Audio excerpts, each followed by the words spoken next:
Investir ensemble afin de développer des solutions gagnant-gagnant pour les entreprises et la jeunesse quand on sait que la problématique de l'emploi des jeunes est au cœur des priorités françaises et africaines. Nous pensons qu'il y a vraiment un immense défi à relever, que la France a un rôle tout à fait particulier par son histoire, par sa culture et son amitié avec le continent africain, parce que 40% de nos amis africains parlent le français, parce que nous sommes sur le même fuseau horaire, et parce que, en effet, quand je vais en Afrique, ce qui m'arrive assez souvent maintenant, on me dit, mais Monsieur Gattaz, on voit des Chinois, des Turcs, des Espagnols, des Portugais, mais vous, les Français, on vous voit plus. Où est-ce que vous êtes? Et en fait, si vous voulez, je pense que il est temps que la France se réveille sur ce sujet-là. Wake up! Se réveiller? En tout cas, le président du mouvement des entreprises de France, MEDEF, qui compte 750 000 entreprises adhérentes représentées en France, a bien saisi le taureau par les cornes, d'où ce premier forum du réseau AGIP autour des programmes pour la croissance et la jeunesse active Afrique-France, les 6 et 7 décembre 2016 à Paris. Il faut que les jeunes eux-mêmes prennent conscience de cela. Il faut que les organisations professionnelles, les groupements, les patronats comme la CGECI que nous représentons continuent d'accompagner ce processus en termes de formation, d'accompagnement de cette jeunesse. Et il faut que les gouvernants créent le cadre, créent donc les conditions pour que nous puissions tous saisir véritablement le challenge que représente cette opportunité. Ça va se matérialiser certainement par, effectivement par tous ces échanges d'abord qu'on a au niveau du MEDEF et en plus les échanges qu'on aura au niveau du Mali à l'occasion du sommet Afrique-France. Où il y aura une opportunité d'échanger avec tout ce monde-là, les patronats qui est les MEDEF et puis les entreprises maliennes sur place à l'occasion de la tenue du sommet Afrique-France à Bamako.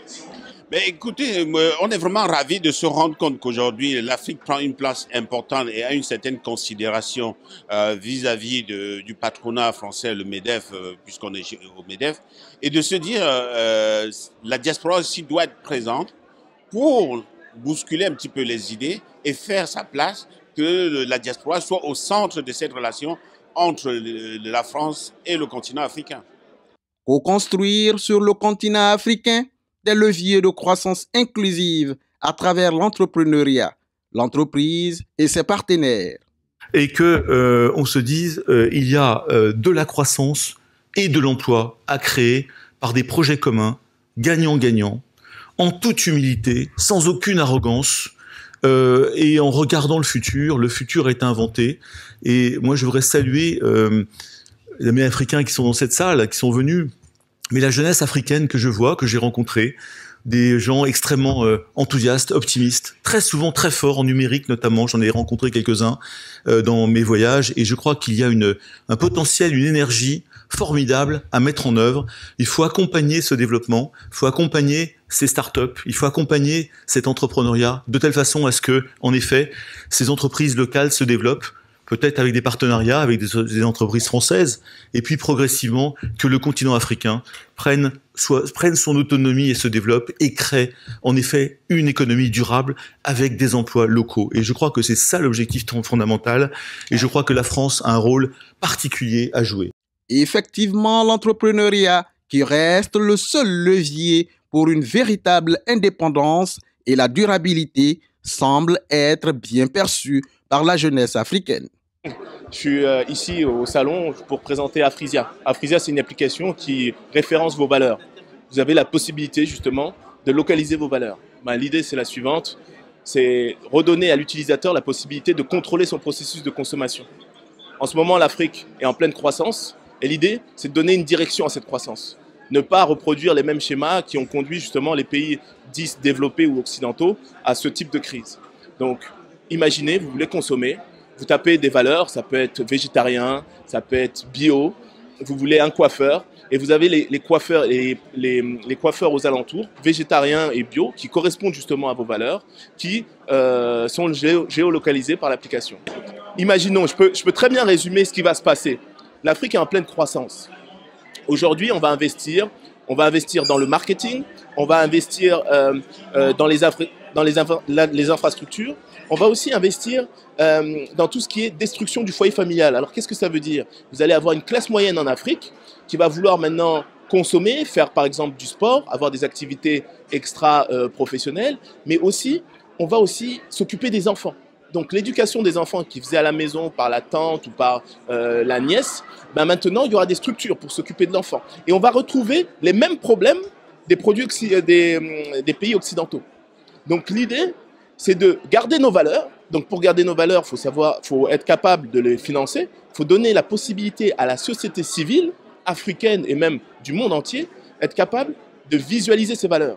C'est-à-dire que moi, je vais essayer de favoriser les business qui correspondent à mes valeurs. C'est ça. Mon idée, c'est ça, c'est d'aider les PME et TPE à avoir une nouvelle forme de visibilité 2.0 grâce à une application. C'est un forum qui est dédié à l'entrepreneuriat. Je suis une jeune entrepreneur, je viens de créer ma marque de vêtements qui s'appelle Cadet.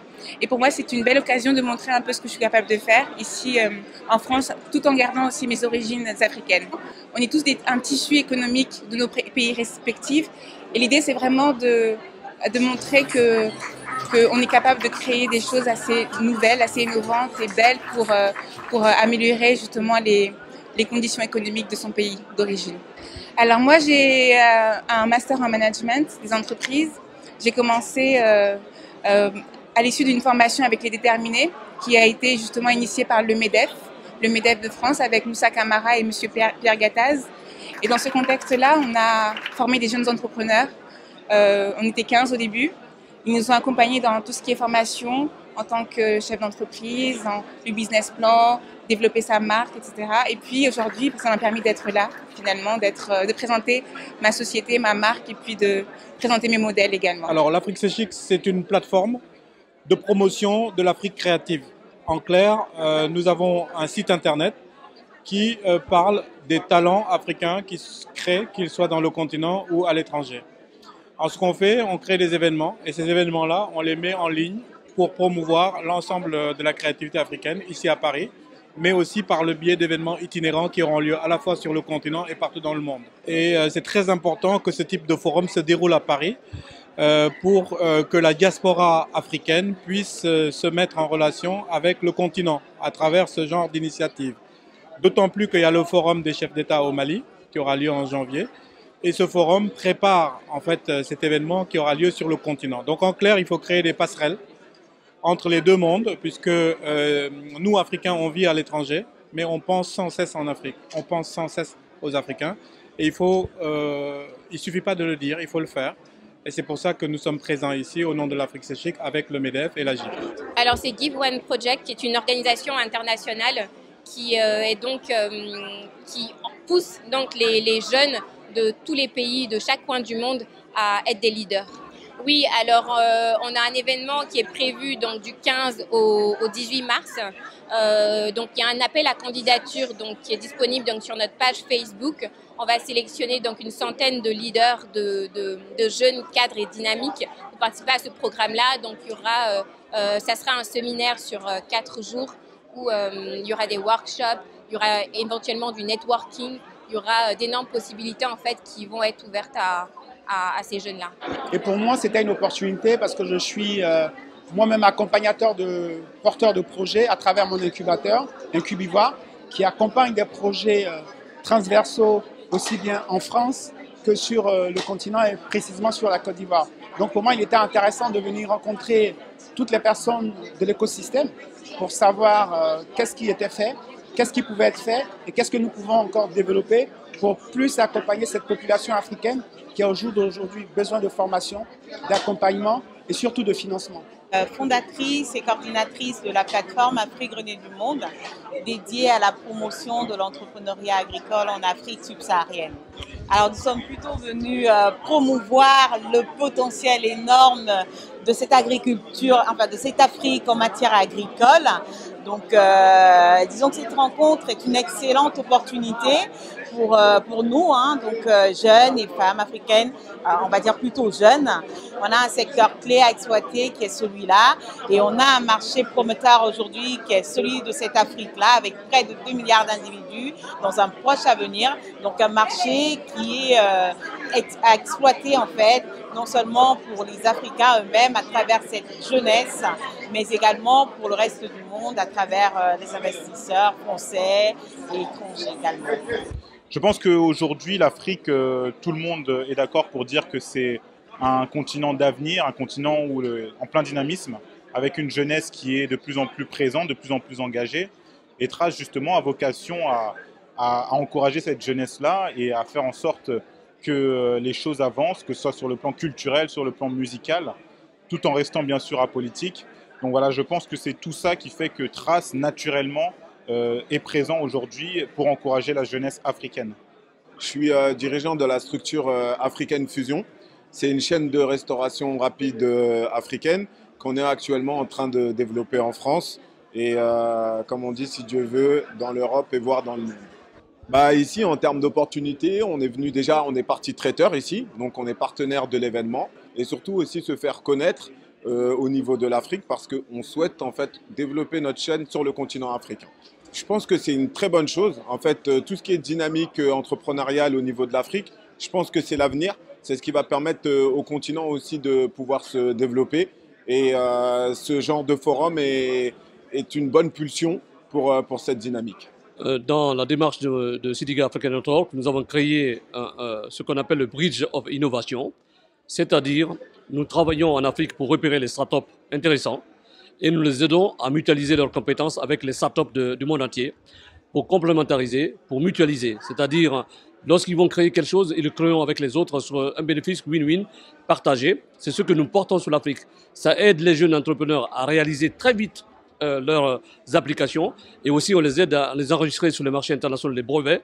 Et puis on les aide aussi à trouver des partenaires essentiels pour rentrer dans le tour de table des entreprises et aussi on les aide à trouver des investisseurs potentiels parce que sans finance, on ne peut pas avancer. Je suis président de l'Institut comorien pour la formation des élus aux Comores.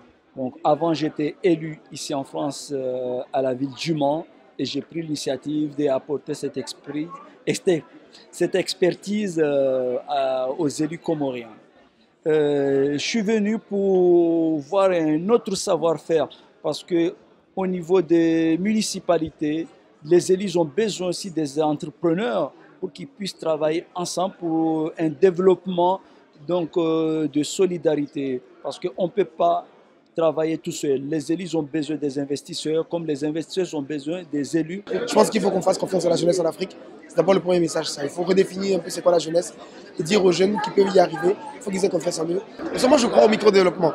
Ma conviction, c'est que l'Afrique va se développer, pas grâce aux banques mondiales ou au FMI, et ainsi de suite.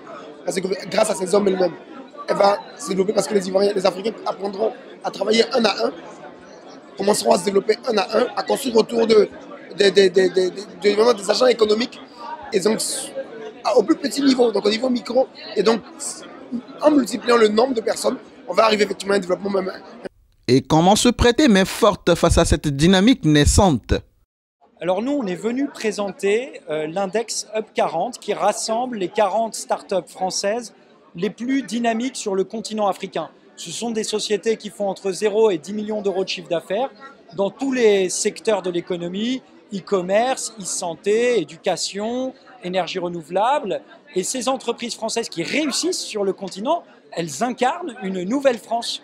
Une France qui n'accepte pas la caricature qui est souvent faite du déclin, et puis une France qui apporte une valeur ajoutée sur les thèmes de la transition climatique, sur le numérique et sur l'entrepreneuriat, et qui se connecte avec les nouvelles générations de leaders africains. Je suis le président de Nadra Ventures, premier fonds d'investissement dédié à l'Afrique dans les domaines de l'agritech et la fintech. Dans ce genre de rencontre, nous espérons trouver l'ensemble des acteurs qui pourront nous aider à développer au mieux nos projets, à investir dans notre fonds, mais surtout à développer l'écosystème africain. Nous venons d'investir dans 2 sociétés en Côte d'Ivoire. La première, Sikiwa, première plateforme de crowdfunding dédiée aux métiers agricoles, notamment au métier rural. On investit chez des femmes qui ont des projets et on cherche des partenaires qui pourront, à nos côtés, financer ces jeunes projets.